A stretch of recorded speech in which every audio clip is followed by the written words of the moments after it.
there is a lot of new advancements in the AI coding world in the past year or so, and it basically enables a lot of people, including beginners like myself, to start building some web or application with just prompting, because today AI can do a lot of things, including coding. And I have seen some new examples, especially after we got Cloud 3.7 Sonnet model just a few days ago. I saw some people on Twitter showcasing their creation that was made using that AI model, and all they need to do is just a few minutes of prompting, which is insane. However, after creating some applications, I realized that even though AI is very good at understanding what you mean behind the prompt, like when you are creating some sort of, let's say, a calculator app, it will understand exactly what calculator should look like. But in some cases, it is very difficult to communicate exactly what you want, especially for the user interface. So I stumbled on this post from Twitter, and basically this user is challenging the readers to create something like this, but with just prompting. And it's very interesting because this is not like a regular screenshot that you can attach when you are prompting on tools like Cursor or Windsurf AI. You can upload an image to be used as a reference, but this is a moving object. So basically you have to describe this entire thing, and you have to make AI understand and create something like this. I saw there are some people actually able to create something like this, at least very close. This is one example, and then there is also this one from this user. However, even though it is possible to create something with just prompting, I think it is a lot better and perhaps a lot easier if we can provide AI with some code inspiration. And this is the website that I want to talk about in this video. So this is UIFirst.io. This is actually not a new website. This has been around for quite some time. It provides a lot of examples of really cool design, really cool elements that you could implement to your website or application. And you can get the code, and then you can send the code to AI, and with that precise code, AI is able to emulate the design, so you don't have to spend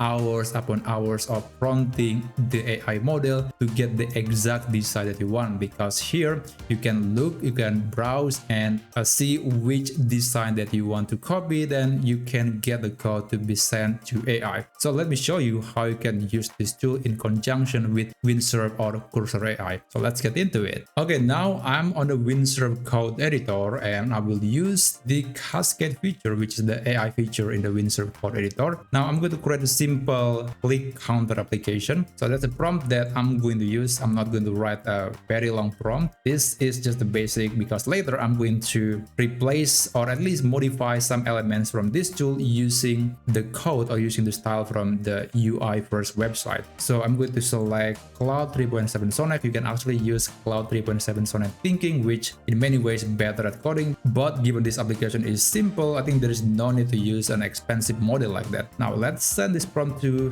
Windsurf Cascade and just wait until it finishes creating the application. One thing that I noticed when using Cloud 3.7 Sonnet is that it is a bit slower than Cloud 3.5, although the code quality is a bit better and it understands the request really well, especially when my prompt is very long and the requirements is very complex. It usually can understand that. So if you have a repository with a lot of codes, I think 3.7 Sonnet is going to be very useful. Now it suggests me to run this terminal to basically run this HTML file. I'm not going to use that. Let's click reject, because I'm going to use a live server extension to run this website. So let's open it. There you go. Just 1, 2, 3, 1, 2, 3, 4, 5, 6, reset. Anyway, this is the website, and I'm going to modify this. I'm going to modify a few elements to make it a bit more attractive. And for that, let's go to UIFirst, and I want to make it more attractive. Wow, there are a lot of options here, and honestly, I don't know which one that I want to use because they look really great. These are made by some professional designers that have been in the business for years, and and yeah, it's not surprising that their design was really good, really interesting, and it will save me my time because I don't have to think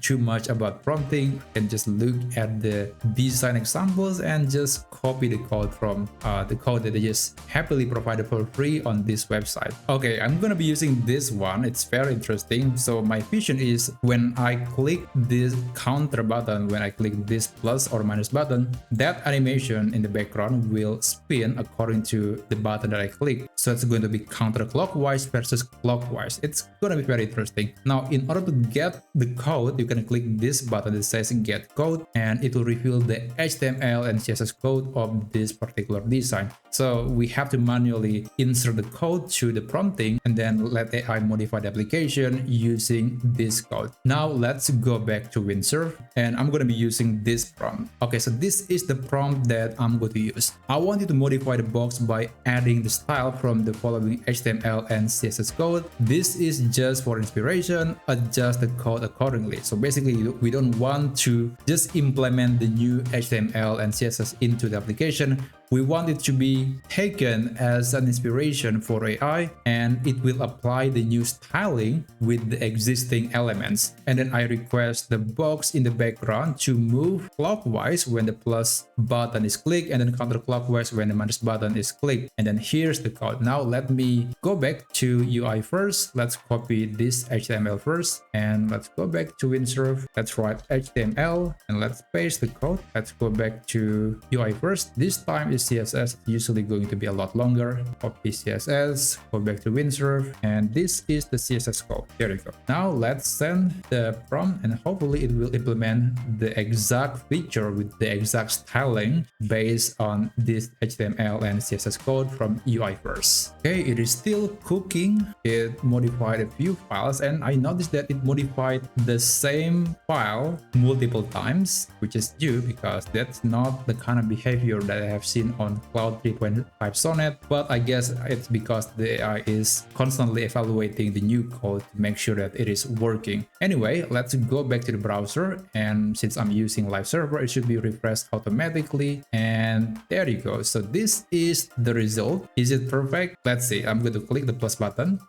Well, that's not exactly what I want, but it's pretty close. Maybe with just a few promptings, I can get it done. So let's go back to the tool again. I'm going to give it a different prompt, and hopefully it will fix the problem. Now I have to accept all first, and then let me write a revision. Okay, that's just one prompt that I sent to Cascade to fix the problem. And basically, I'm just asking to separate the front and then the back of the card. So the back will be moving, but the front is not. And let's click accept all. Let's go back to the browser, and hopefully it is working. Well, it's definitely an improvement, although it's still moving. I want the card here, the colorful card, to rotate every time I click the plus or the minus button, but the background should stay. The main card should stay. Now I think it's almost there. I just need to communicate that there are two layers of background. One is moving, but the other is not moving. So let's go back and correct the problem. So this is the prompt that I'm going to send. Basically, the idea behind it is that there is a card behind this colorful card. There's a black card that is not moving, and it is good, but the position is wrong. So it should be at the front, basically overlapping this colorful card, not the other way around. So that's the reason why I'm using this prompt. Let's hit enter, and hopefully it will fix this problem. Okay, it's editing style and HTML is exactly the two files that it needs to modify. And yeah, it is editing the same file multiple times. Okay, so Cascade has modified the code, and let's go back to the browser. Okay, so it is very close. It's almost there. There is still something that we can do. For example, this is not 90-degree rotation, this is 180-degree. And then also this gap is bigger than this one. So that's one thing that I have to modify. Now let's go back again, and I'm going to ask it to change the card rotation to 180-degree. Okay, so this is the prompt. Change the card rotation to 180-degree. The black card, which is the card at the front, should be precisely 95% of the size of the colorful card in the background. Let's send the prompt, and I think this should be the final prompt for the application to please implement the feature that we got from uifirst.com. But I think it's not uifirst.com, it is uifirst.io, okay, not .com. Okay, perfect. The application has been revised, and I'm going to click accept all button. Let's go back, let's click this button, and there you go. So it's very close to the original design. Maybe there are a few things that I could improve, like I could change the button color or the style, but the overall look is very